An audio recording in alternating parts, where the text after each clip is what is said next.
ખાતે બ્રહ્મકુમારી દ્વારા વિશ્વ માતૃ દિવસ નિમિત્તે 14મો માતૃવંદના વાર્ષિકોત્સવ હર્ષોલ્લાસ અને ધાર્મિક ભાવના સાથે ઉજવવામાં આવ્યો હતો।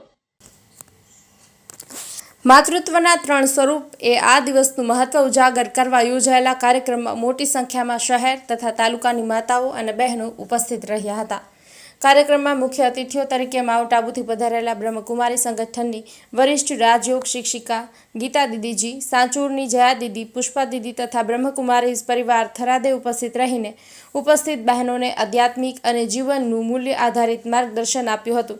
કાર્યક્રમમાં મહિલા મોરચાની બહેનો તેમજ મહિલા અને બાળ વિભાગ વિકાસ તથા પોલીસ સપોર્ટ સેન્ટર થરાદના કાઉન્સિલર રેખાબેન પરમારની વિશેષ હાજરી રહી હતી। આ ઉમદા અવસરે દરેક માતા અને બહેનો સાથે રાખી કેક કાપી તમામ ઉપસ્થિત માતા બહેનોને આધ્યાત્મિક પ્લેટફોર્મ, ફોટોફ્રેમ અને સન્માનપત્ર આપી સન્માનિત કરવામાં આવ્યા હતા, જેનાથી તમામમાં ગર્વ અને આનંદની લાગણી પ્રસરી હતી। અંતે સર્વે ઉપસ્થિતોને બ્રહ્મકુમારી પરિવાર તરફથી શાંતિ, પ્રેમ અને સદભાવનાના સંદેશ સાથે કાર્યક્રમનું સમાપન કરાયું હતું।